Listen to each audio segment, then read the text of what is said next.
Hello and welcome to Nationwide on the network service of the Nigerian Television Authority. I am Lami Ali. You can follow this news broadcast live on our website nta.ng/live and all our social media platforms displayed on the screen for updates. We begin from the National Assembly, where the Senate has given its support to the proposed amendments of the Nigerians in Diaspora Commission Act to further achieve its mandate. Chairman Senate Committee on Diaspora and NGOs Michael Nachi gave the assurance during an oversight to the Commission. National Assembly correspondent Mobolaji Muripiring has the story. The Senate on its oversight as the Nigerians in Diaspora Commission received briefings from the chairman on the gains and pains of the commission. We're glad to say that we've attracted about 900 businesses into Nigeria that are diaspora. You get all the details, we have everything documented, and we're beginning to get the diaspora to invest back home. You can still help us get something done in this year's budget, because more than ever before, we need to do a lot more. The committee, pleased with the submissions by the commission, assured of its legislative support. The best way to approach this is actually to leverage on amending your law so that you can find a way to generate revenue and just get out of this budget process. Whatever is the case, we'll be there for you. Any area we must help, because diaspora is not just meant for you people, it's for Nigerians. In the coming days, the commission will be defending its 2023 budget as the National Assembly. In Abuja, Mobolaji Muripiring, NTA News. Now, the Chairman Senate Committee on FCT, Senator Smart Adeyemi, has commended the FCT administration for providing standard facilities for hospitals in the territory. Senator Adeyemi gave the commendation when he led committee members on tour of some schools and hospitals in the FCT as part of their oversight functions. Unoze Yakubu has the report. The educational institution supervising the government secondary school, junior secondary school 1 and 2, as well as the LEA primary school in Nyanya, to the Nyanya General Hospital and Asokoro District Hospital, as well as Government Science Secondary School Piakasa in Maitama. Members of the Senate Committee on FCT took time to inspect facilities after interfacing with the management of the institutions visited. Impressed by the facilities in the FCT hospitals, the committee chairman pledges to support the administration in its quest of upgrading facilities across its hospitals for the benefit of the teeming population. He also requests that a new hospital be constructed in Nyanya to decongest the only government-owned hospital in the area with overstretched facilities. Well, I think the FCT must start looking at establishing more government hospitals to make the ever increasing. Let me just say that Abuja is a city for all Nigerians, and they are free to come in. But the problem is that the burden will keep on increasing on the minister and his team. I think that is my take for it. FCT Minister Muhammad Musa Bello, represented by the Permanent Secretary, disclosed that the administration has plans to build and install modern facilities such as the MRI, X-ray machines and radiology equipment in Asokoro District Hospital, but urged the National Assembly to ensure adequate budgetary provisions. This partnership is really working for the residents because it's apparently it has swayed some of the challenge of manpower. But notwithstanding, we are aware of these challenges and we are working to address them within the confines of resources we have. Both the leadership of the FCT administration and that of the National Assembly are on the same page of having a developed nation's capital city that is in tune with the dreams of the founding fathers. Onoze Yakubu, NTA News. Meanwhile, Minister of Aviation Hadi Sirika says the ministry is determined to complete all projects in the aviation roadmap before the end of this administration. He was speaking when the Joint National Assembly Committee on Aviation inspected the second Abuja runway project at the Nnamdi Azikiwe International Airport. National Assembly correspondent Mobolaji Moribiring again reports.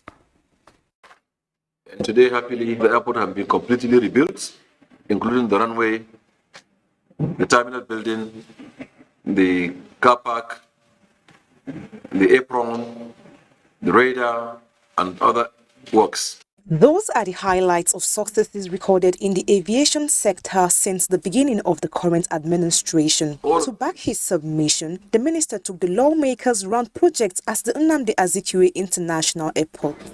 With what they have seen, the committee is optimistic that ongoing projects will be delivered in recorded time. This runway, when completed, will be the longest runway maybe in West Africa, the 4.2 kilometer, against the existing runway here, about 3.7 kilometer. So this runway also has other, which is coming with control tower, taxiway, and other facilities. And in inclusion, we're also expecting that in the second phase of this project, that you will have a terminal building. Minister, congratulations. Thank you. That in your time we're able to have a second runway. The visit is part of the statutory mandate of the legislature. In Abuja, Mobolaji, Moribiri, NTA News. Domestication of the Kampala Convention by African nations remains key to addressing internal displacements. Elizabeth Omorui reports that this was the position of the Chief of Staff to the President, Professor Ibrahim Gambari, who represented President Muhammadu Buhari at a ceremony in commemoration of the National Day for Internally Displaced Persons. Everybody's running. I even run. I don't even think about my mother and my father. Everybody just run on his own. After we left there before, I now noticed that my mother is in Abuja. Okasha's encounter with insurgents in Maiduguri is not fictional. Now, there is a new direction for him and other IDPs. Celebrating their resilience birthed the National Day for Internally Displaced Persons, and key players on displacement management are advocating funding of integrated durable solutions to aid their plight. The federal government will continue to collaborate with the United Nations, with the state governments and other partners to scale up this initiative to other affected communities, and especially to promote the return of IDPs to their respective communities in safety and with dignity. Nigeria, with 3.2 million internally displaced persons, has been equipping these survivors with life-changing skills to promote economic prosperity, insecurity, imposition, and health, with some of the issues raised needing attention. Currently, various ministries, departments, and agencies of the government have made provision for services such as education, health, WASH, identification in the interest of refugees, IDPs, and returnees, promotion of self-reliance for the refugees and such other persons of concern is one of my ministry's key objectives as we strive to take them out of the humanitarian hands-out zone to sustainably becoming self-reliant members of the society. The Commission is therefore committed to facilitating access to social services, amenities in host communities, camps, and settlements in collaboration with all relevant stakeholders by embracing frameworks that boost their level of availability and accessibility. With a 3-year action plan in the northeast and shutting of IDP camps in Borno, it is expected that more camps will be closed to facilitate resettlement. The ceremony featured an exhibition, fashion show, award presentations, and musical performances. In Abuja, Elizabeth Omori, NTA News. Now, the Minister of State Petroleum Resources, Timothy Silva, has empathized with the people and residents of Bayelsa State over the level of damage caused by flood. The minister expressed his sympathy during the visit to internally displaced persons camps where relief materials and food items donated by the Nigerian Contents Development and Monitoring Board were presented. Ebinemi Zitimiola reports. Moved by the level of devastation occasioned by the flood waters and the attendant effects on the people and environment, the Minister for State Petroleum Resources, accompanied by the Executive Secretary, Simbi Kesie Wabote, has visited the damaged sections of the River State axis of the East-West Road. The minister, who expressed shock over the level of damage, emphasized federal government's commitment to commence rehabilitation work. What I went around to see was devastation. It was very sad. We went to the East-West Road. We saw the extent of damage on that road. We also went to the Amasoma Road. We saw the extent of damage to that road. We also overflew some of the communities, and we saw that some houses are underwater. The devastation is total. At the internally displaced person camps, the minister encouraged the people not to despair in these trying times and that the relief materials and food items donated by the NCDMB is to ameliorate their pain. I've come here to identify with you. Today, I have come with NCDMB. I have asked them to come with some palliatives. Representatives of the various camps, Ebiwo Koku Obiai and Maria Olodu Osima, commended the NCDMB for the kind gesture. Items donated include mattress, mosquito nets, vegetable and palm oil, sugar, gari, rice, pasta, and condiments. In Yenagua, Ebinimi Zitemiola, NTA News. The Minister of Health, Dr. Osagi Haniri, has urged more funding to the sector to ensure well-being of citizens, as quality healthcare should not be sacrificed. It was during the 2023 budget defense session with the House of Representatives Committee on Healthcare Services. Here is the report. In 2022, he said, the capital allocation to the health ministry is 16 billion naira, but the proposal for 2023 has been pegged at 9 billion naira. This is the health sector. People don't start getting sick less. They will even be sick more. So constraining the health sector budget in the new proposal will not be a very good idea. So far, the ministry has received 8.6 billion naira, representing 50% of capital expenditure for 2022. The committee says both the executive and legislature have in the last 3 years collaborated to meet the minimum global threshold of allocation to the health sector. The African Head of State mission is that we should get 15%. And gradually, since we came, we started around 4.5%.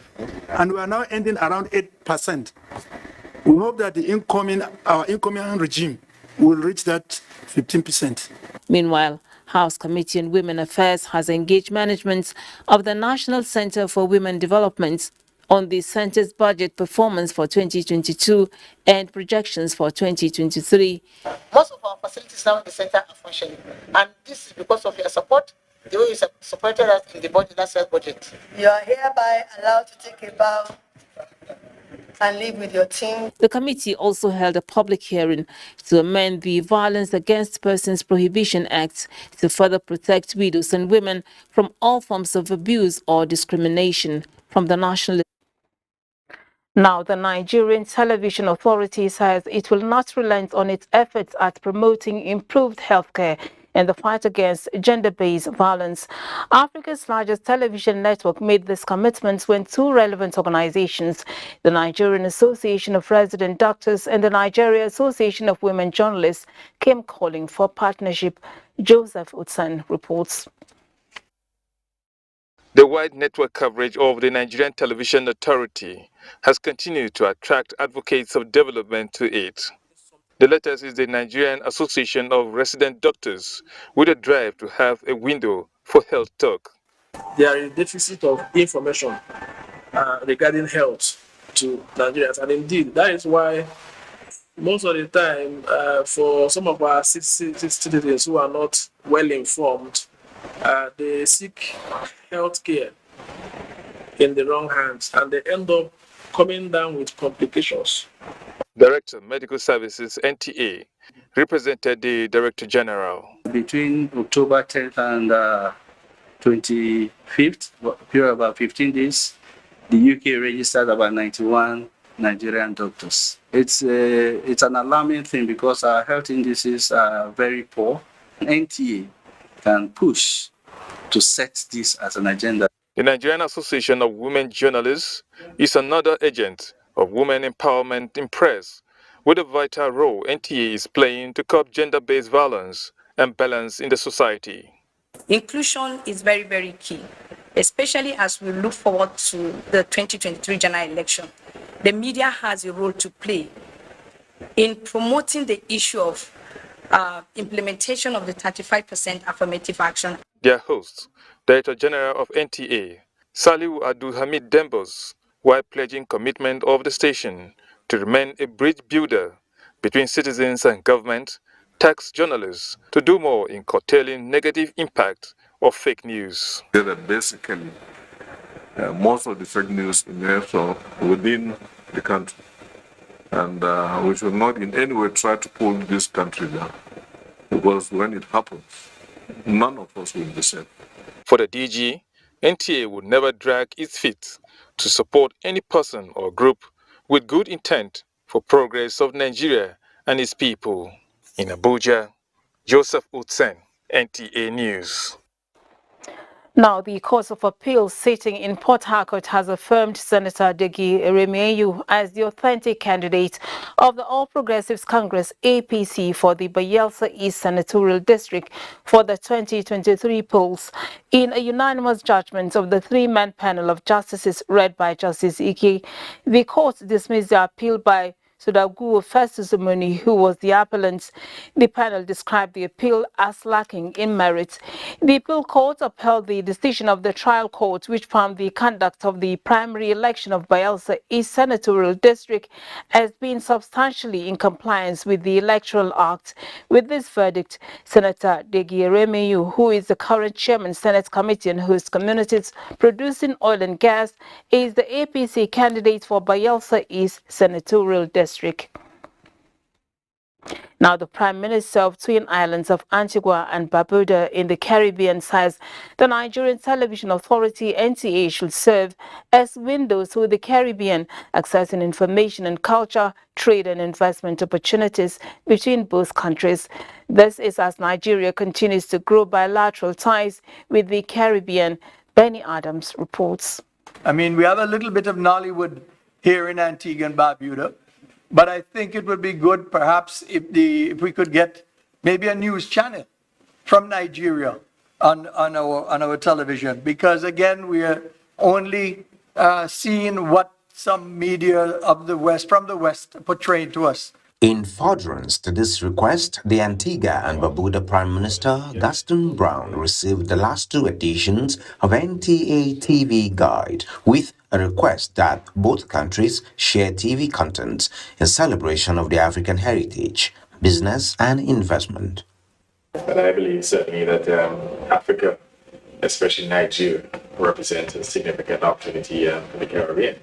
While commending the head of the Nigerian delegation, Mr. Emmanuel Sampson, for his efforts at attracting investment to the Twin Islands, the Prime Minister seeks his consent as he considers appointing him Antigua and Barbuda envoy to Nigeria. Mr. Sampson is prepared to serve in that role, but that's a discussion I will have with Sampson to elevate the level of representation of Antigua and Barbuda in Nigeria.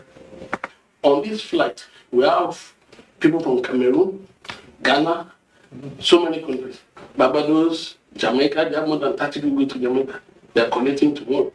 So it's going to be an up, like you said. And they are all excited. I'm getting calls from all these countries, from US, this one from Canada. And Antigua sitting and saying, man, this is done.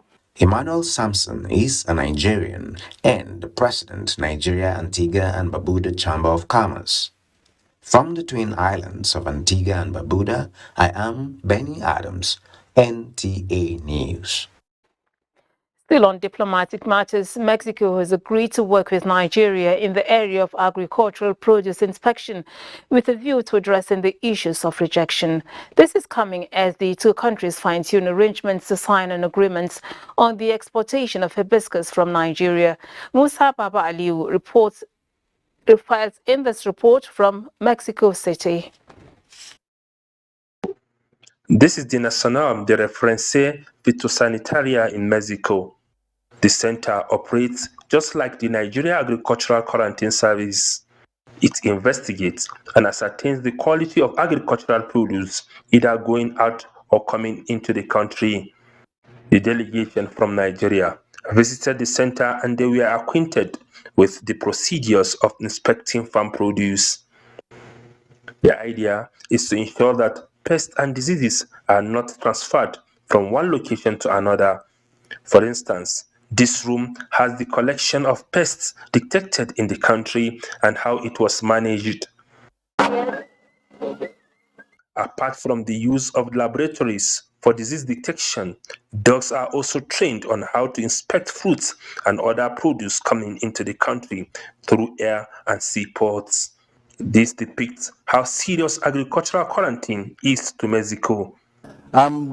Putting all that together, I think generally we can actually say South is doing a job that is quite impressive, and it's something that I think if we can replicate back at home, it will help a long way to help us control the influx of pests and diseases, which is the major objective of the quarantine service. Es de parte de Nigeria, de los funcionarios de Nigeria, en el sentido de conocer las actividades que estamos haciendo como país. And now this institution is willing to support Nigeria in the area of capacity building on how to dictate, treat, and also reject agricultural produce before exporting them into any country. From Mexico City, Musa Baba Aliyu, NTA News. Thank you, Musa. An additional 228 hectares of farmlands have been handed over to farmers in Kano and Jigawa states under the Gari irrigation project resuscitated by the federal government after being abandoned for more than 30 years. Our Salih reports that the completion of the project, which was started by the defunct Petroleum Special Trust Fund, is part of broader plans of government towards sustainable food security and poverty eradication. The Gari Irrigation Scheme, a project of the Federal Ministry of Water Resources, covers over 2,000 hectares of land situated across 5 local government areas in neighboring Kano and Jigawa states. So far, 5 sectors covering 1,065 hectares have been completed and handed over to farmers for cultivation. With this development, more farming families from the host communities and beyond will have access to large expanse of land for all year-round farming activities. Farming communities, and we enjoy all the community leaders to encourage the farmers, both men, women, youth, to ensure that they use these facilities and it is sustainably utilized. Sector 7 is about 70% complete, and we hope by the grace of God Almighty by December we are finishing this. Awal Haruna, who is among the more than 7,000 farmers benefiting from the project, pledged to make good use of the infrastructure to provide for himself and his family. We thank the Almighty Allah and President Buhari for the gesture. In another development, the Federal Ministry of Water Resources has organized a sensitization workshop on women participation in water users association towards maintaining acceptable water quality and hygiene. In Kano, Awal Salisu, NTA News. A coalition of environmentalists and civil society groups are advocating workable actions towards mitigating environmental disaster occasioned by climate change being experienced in parts of the country. Salwa Khalil Ibrahim tells us more. Research shows 2022 rainy season recorded the worst flood in recent times, with many houses submerged, farmlands washed away, and lives lost. Our country, Nigeria, is very vulnerable to climate change. fresh in our minds is the recent floods, which caused the deaths of over 600 Nigerians, displaced over 2 million people, many of which are still in the internally displaced persons camps across the country. Electioneering period is approaching, and beyond distribution of relief items, the Global Initiative for Food Security and Ecosystem is seeking for climate justice in party manifestos. We are very worried that climate change is underrepresented in the campaigns for the 2023 general elections so far. All women and youth to mobilize, and let's vote for a leader that is more concerned with climate change issues. And ensure that only candidates who seek to ensure that our environment is sustainable will get the vote of the people. No one is immune to climate change, and as the world gets set to assemble for COP27 in Egypt, the group said Nigeria must emphasize on climate financing and bring home practicable solutions to mitigating flooding in Nigeria. Salwa Khalil, NTA News. Adeola will lead us in Lagos with stories trending from that zone. Hello, Adeola. It's over to you.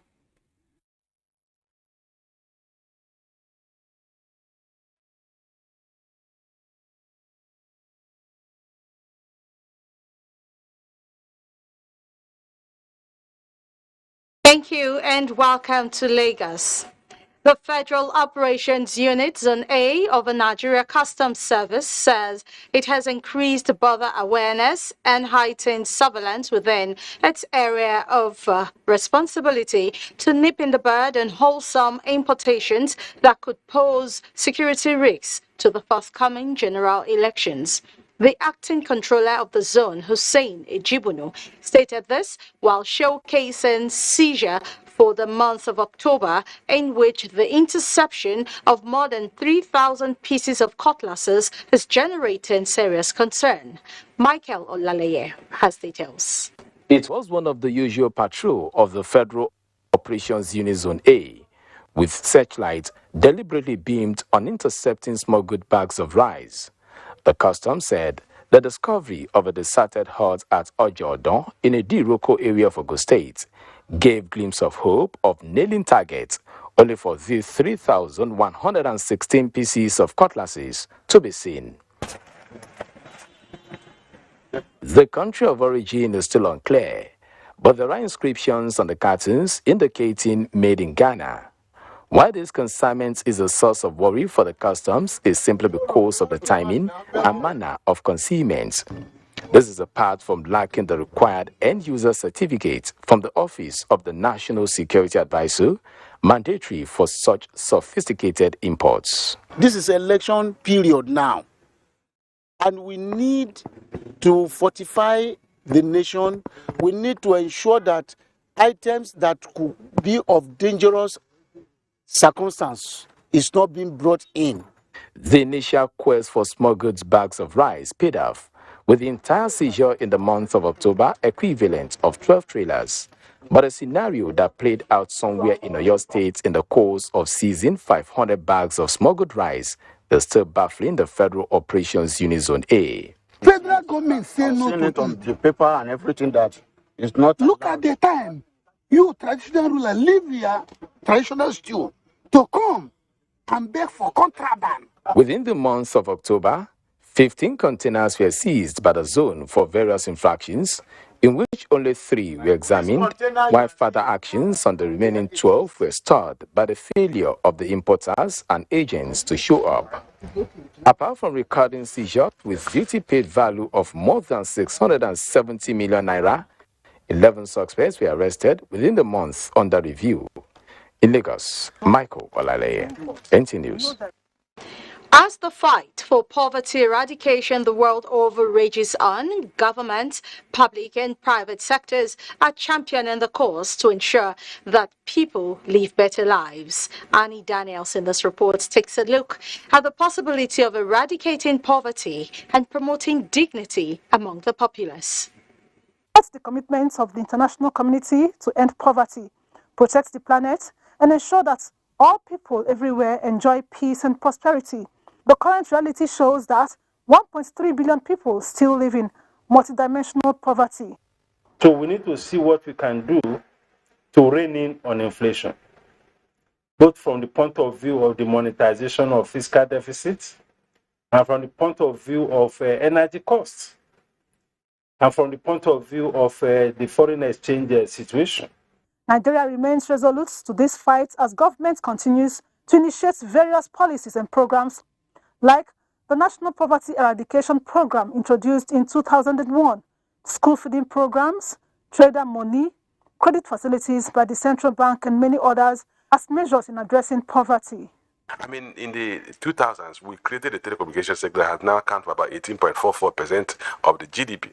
It used to be an inconsequential share, or had an inconsequential of the GDP, but today it's account for about 18.44%. We need to replicate that proof of concept that has worked in several sectors of the economy and create employment, and that's what we need to do to eradicate poverty. Observers insist that the United Nations and nations of the world must draw the attention of individuals around the globe to commit towards striving for social justice, peace and protection of the planet, and poverty eradication.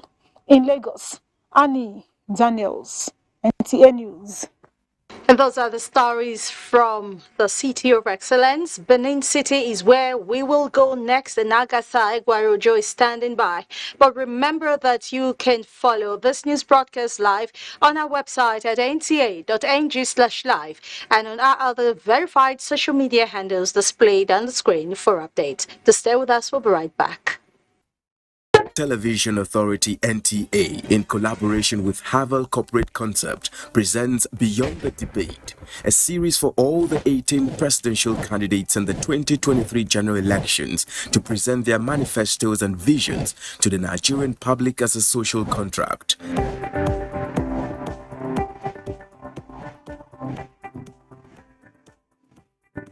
Beyond the Debate will broadcast live on the network service of the NTA and stream on YouTube and other social media platforms beginning from 10th November 2022. The publicly signed manifestos by the candidates will be uploaded on this portal, www.summitofpoliticalparties.org.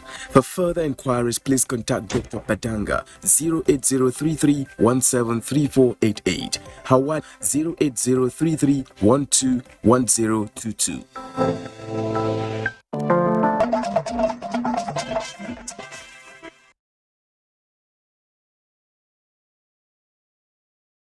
Thank you for staying on Nationwide, and a warm welcome to Benin.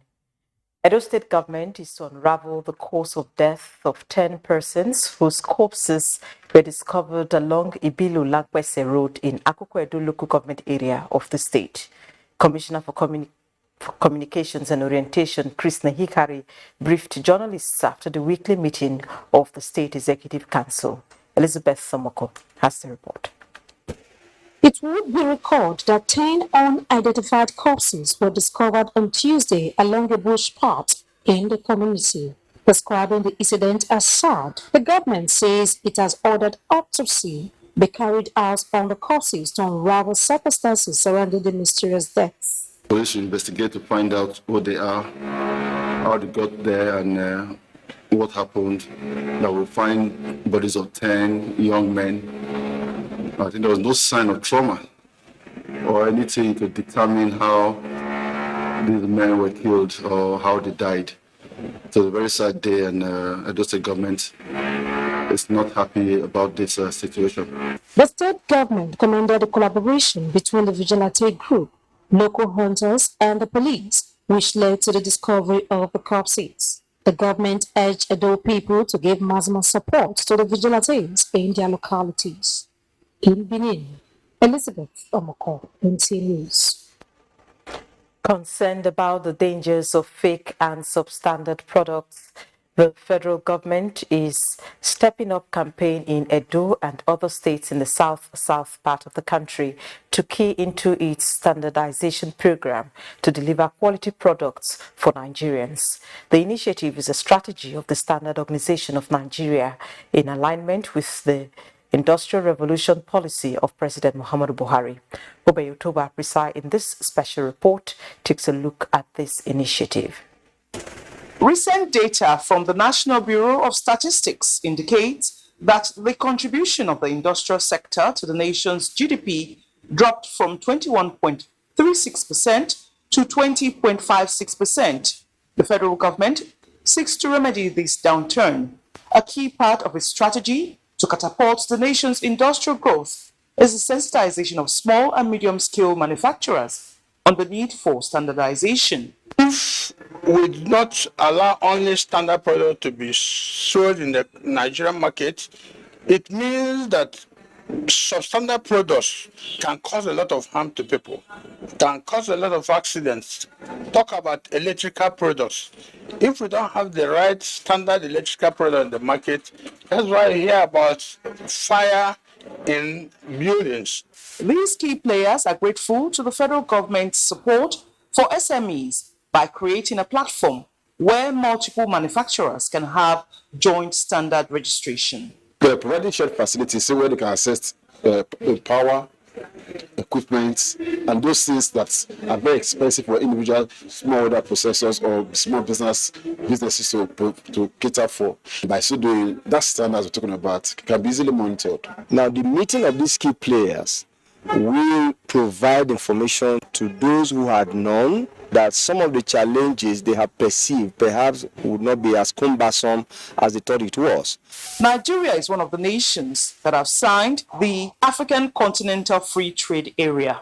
The implication is to break the barrier of finding market for standardized locally made products. In Benin, Obayotoba Prisai, NTA News. That's our package. Lami in Abuja has more on Nationwide. Many thanks, Agatha. Now, some youths have been lucky to have the Chief of Defense Staff, General Lucky Rabo, to mentor them at a leadership conference aimed at discouraging the idea of leaving the shores of Nigeria in search of greener pastures. Rather, they look inward towards contributing to nation building. Aliu Tukur has the story. These are selected youths from different geopolitical zones at this conference on leadership, a platform that seeks to prepare young minds for future leadership and entrepreneurship. For General Lucky Rabo, leadership is the key component to nation building, which is also a collective responsibility. So there's nowhere around the world that is safe from the vagaries of the challenge that we have here.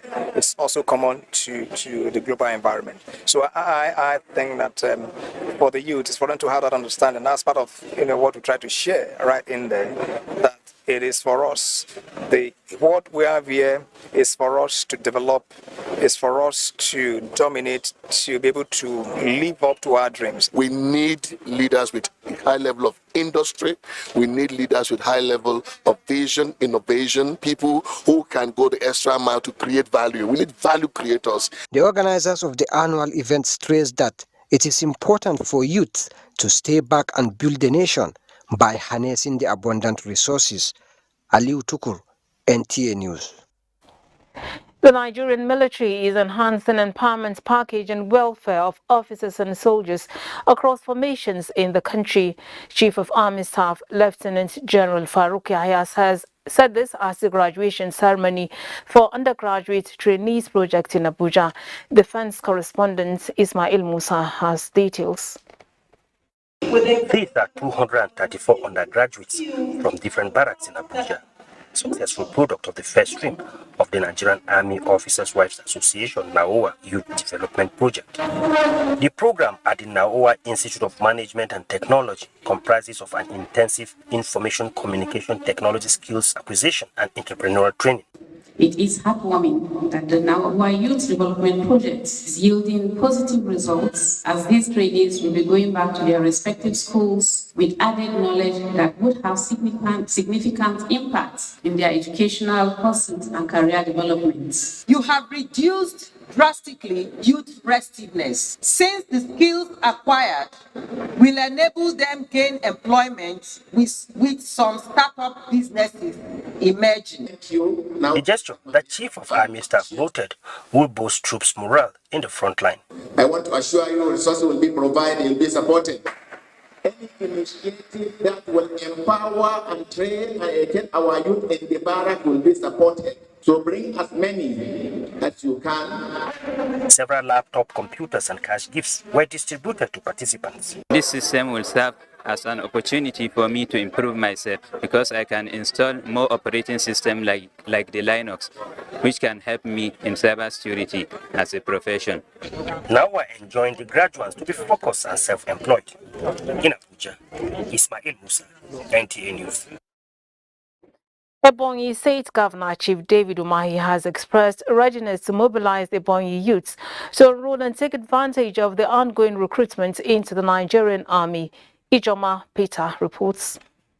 In a bid to address the seemingly apathy shown by some young men and women towards enrollment in the Nigerian Army, the Deputy Director, Manpower Planning Army Headquarters Department of Administration, Brigadier General Akini Oyelade, with his team, had a robust interactive section with stakeholders in Ebonyi State, where he advised youths to take advantage of the ongoing recruitment exercise and enroll into the Nigerian Army so as to meet up with the state's quota.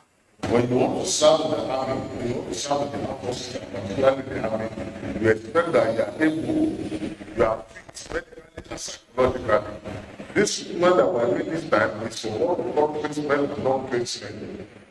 Representative of the state governor, Mr. Emmanuel Obasi, while appreciating the efforts and sacrifices of the army in sustaining peace and unity in the country. It's wise, because in this area where we have TV operational challenges, there is no reason why a capacity local government should allow the opportunity to see. Some traditional rulers who were grateful for the sensitization promised to convince some of their subjects who are within the required age bracket not to miss the opportunity. In Abakaliki, Ijoma Peter Wante, NTA News. In this part of efforts to further curb banditry and other forms of criminality, the Imo State Governor, Hope Uzodinma, has flagged off exercise Golden Dawn 2, put together by the Nigerian Army, 34 Artillery Brigade, Obenze. Beatrice Anyam, who witnessed the flag off in Olu local government area of Imo State, has the details. Exercise Golden Dawn 2 2022 is the program of the Nigerian Army in the Southeast Zone designed to check security threats, usually associated with festive periods.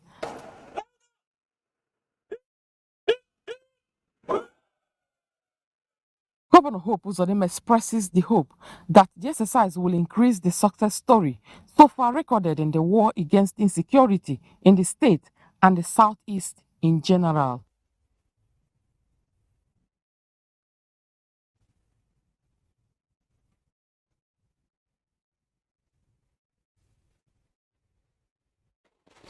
We apologize for the loss of audio in that report.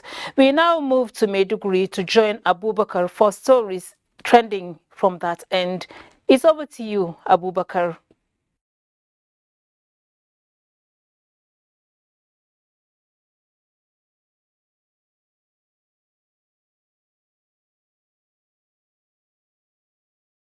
It's always nice to see you, Lami, and thank you for joining us here. The State Governor's Care Support promised foster parents of 300 orphans of civilian joined task force, hunters, and other volunteers who died in the course of counterinsurgency operations have been distributed to the beneficiaries.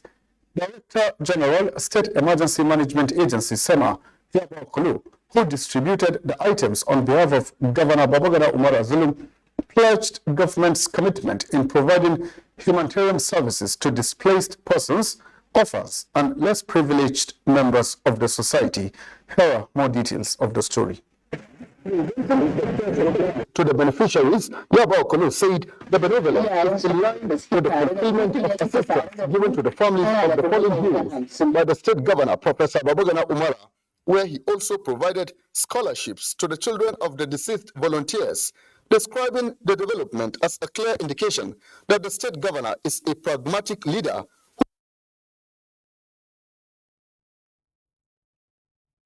state to rally around his administration. She said all the 300 families will receive rice, maize, 50,000 naira and wrapper, and urged the families to use the assistance given to them in taking care of their children.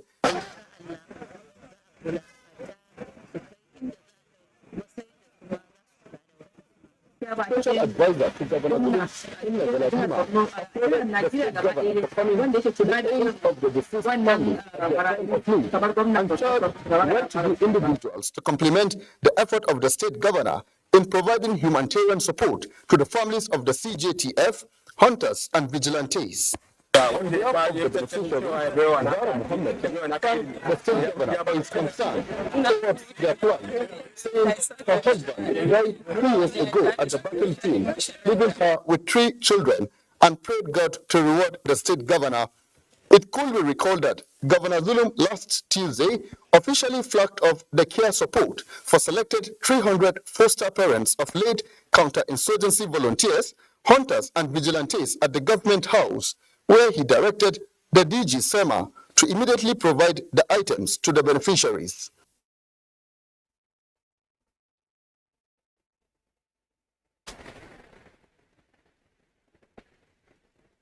Exploitation of this year's flood and other challenges affecting the women folk has led the Hope Initiative for Vulnerable to train and empower 100 women on livelihood support.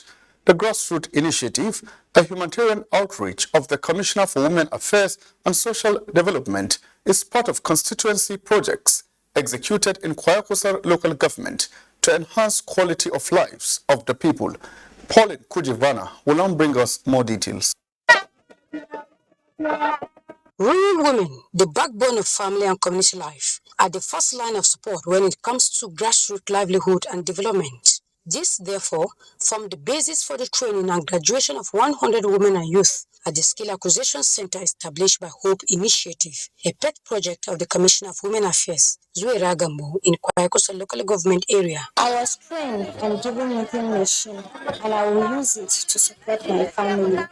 I have learned sewing and empowered with a sewing machine. I am grateful.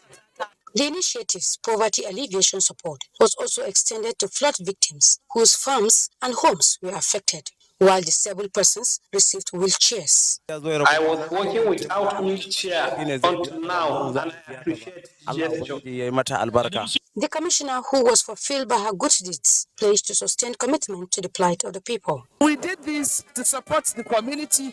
I have no option but to key into what His Excellency Professor Babagana Umara Zulum is doing. Other speakers praised all effort geared towards women development and economic emancipation of the rural populace. The decades-long sustained humanitarian gesture earned her an award from a group of women of Bu local government area. In Maiduguri, Pauline Kujevana, NTA News. This is Nationwide on the Nigerian Television Authority. Let's take another break now, but Nina in Enugu Network Center will be back with more stories for us thereafter. A new edition of TV Guide is out, featuring an impeccable personality with purposeful leadership. Alhaji Muhammad Meitakubi, the Executive National President of Road Transport Employers Association of Nigeria. In 774 local governments, will be able to put all our structures in everywhere. I'll be able to bring the retail members together, to reconcile them, to come and work for the progress of the association. Welcome to a world of fun and excitement as we also present an assemblage of professionals in the media space. Some compelling NTA programs, current trends in the fashion world, ICT, sports, entertainment, and lots more. Get a copy at the vendor near you or any NTA station nationwide. TV Guide, your indispensable companion.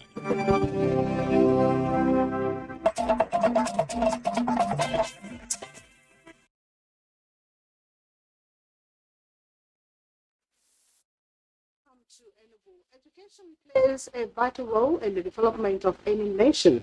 To this end, the Public Complaints Commission has carried out an investigation on private schools to enable government formulate and implement policies that will enhance the welfare of the teachers in the country. Chika Ugu reports that part of the investigation was carried out in a town hall meeting with key players in the private school system. Trend of parents feeling more comfortable sending their children to private schools has motivated government's interest in activities of private schools in the country. Following the directive of the National Assembly, the Public Complaints Commission commenced investigation into the conditions of services of private school teachers. Enugu State was chosen as the case study for the Southeast region, hence this town hall meeting in the state.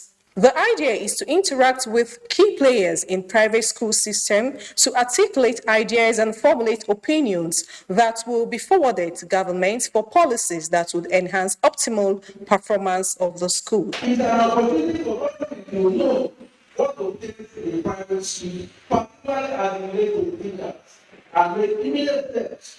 And taking next steps to formulate and implement policies that will enhance the well-being of the teachers. Commissioner for Education, Enugu State, represented by the Director, Quality Assurance, urged private school proprietors to employ teachers with good educational qualifications in order to improve the standard of education. Those who handle our children should be ones that are properly qualified, and then be able to deliver effective teaching and learning in schools.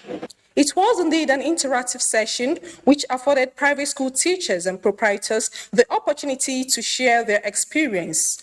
Poor salary, no pension scheme, multiple taxation, overwhelming workload were named as some of their major challenges. Participants at the meeting left with the assurance that the Commission's findings and recommendations will be disseminated to the National Assembly and all relevant authorities for swift action.